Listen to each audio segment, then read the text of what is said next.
Hey everybody! So I wanted to do a video on the rules of the pouch and sleeve. I think it's important to lay the foundation of kind of how to most effectively use your tool to get the most out of it.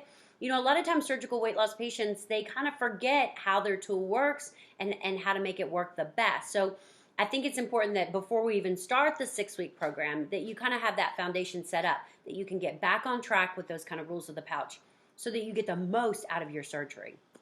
So I want to go over those with you. And then if you have any questions after you watch the video, you're going to post them on the Facebook page and I'll be happy to address those individually.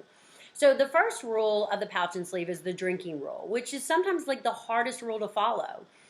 So the drinking rule in general is no drinking while you eat and no drinking for about an hour after you eat.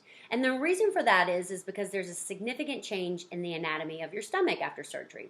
Right now we have very large reservoirs with a very large outlet at the bottom. And there's actually like a valve or a door that opens and closes to hold foods and liquids in your stomach or allow foods and liquids to leave your stomach. After surgery, you really have to think of your operation and your stomach as more like a funnel. It's a very small reservoir with a very small outlet at the bottom. There isn't really any valve or door holding foods and liquids in your pouch. It's more of a gravity issue. So think about putting solid food in a funnel. What happens? Kind of clogs up, it fills up quickly, and it stays full for a long time. And that's really the foundation of how these surgeries work. The goal is to eat a little, fill full fast, stay full long. Now think about pouring water on top of that food in a funnel. What happens? Well, the water causes the food to come out very quickly. So eating and drinking at the same time after surgery, it's going to allow you to overeat. You eat, you put food in your pouch, you drink, you wash it all out. So you eat more. You drink, you wash it all out. So you eat more. You drink, you wash it all out. We want you to fill your pouch and sleeve up once at every meal, not 4 or 5 times every meal.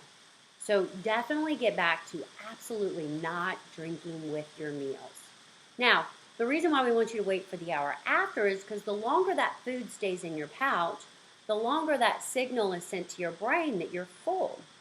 In order for that signal to be sent to your brain that you're full, the pouch has to have a little bit of stretch.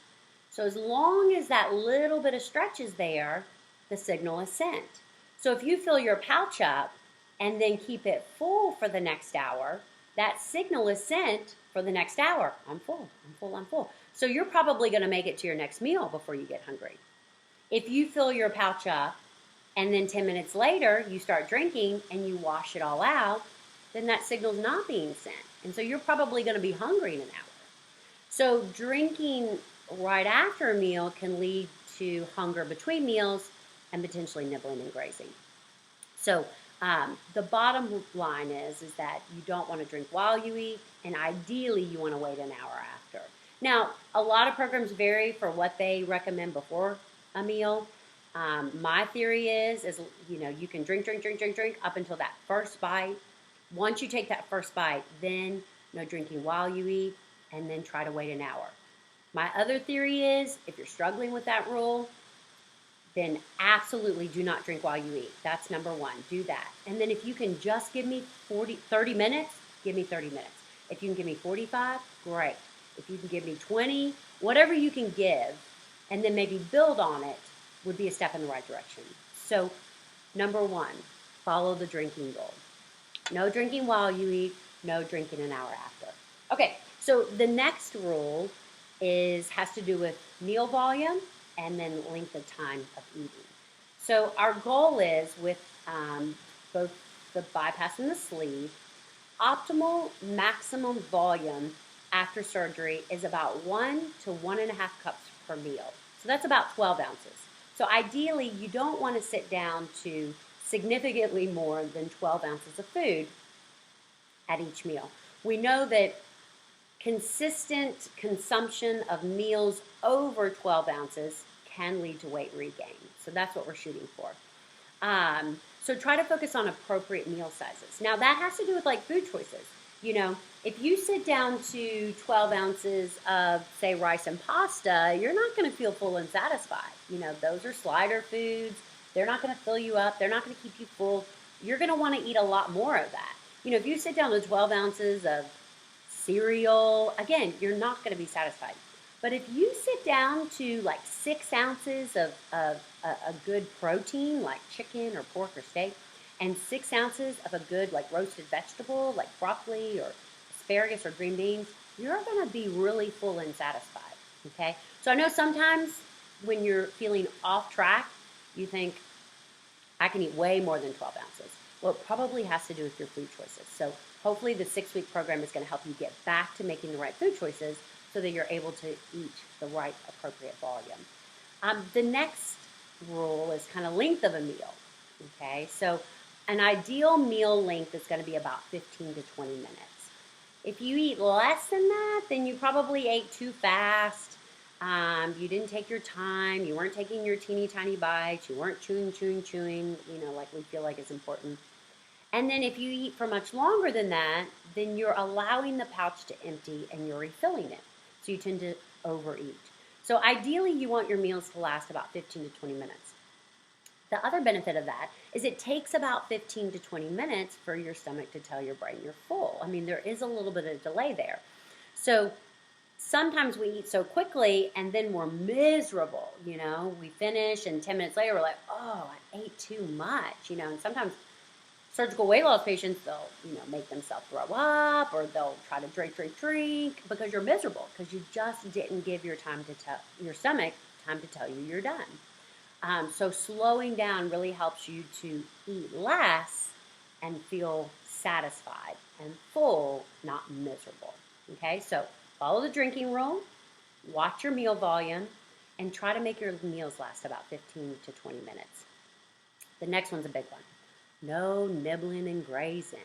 Nibbling and grazing is the number one reason why people put the weight back on after surgery. Again, we talk about how it's very rare that someone actually stretches their pouch.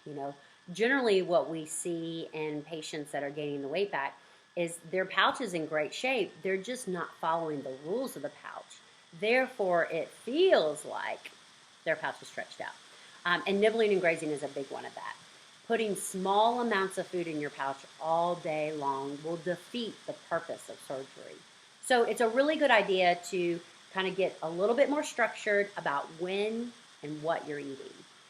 And the nice thing about the 6-week program is that we do implement the intermittent fasting, and it's a phenomenal tool to really help stimulate all the hormones that are going to be turning you into kind of fat burning machines. So that's a benefit. The other benefit of that is it really helps to kind of taper down when you can be nibbling and grazing. There's going to be about 16 hours a day that you're not really allowed to eat.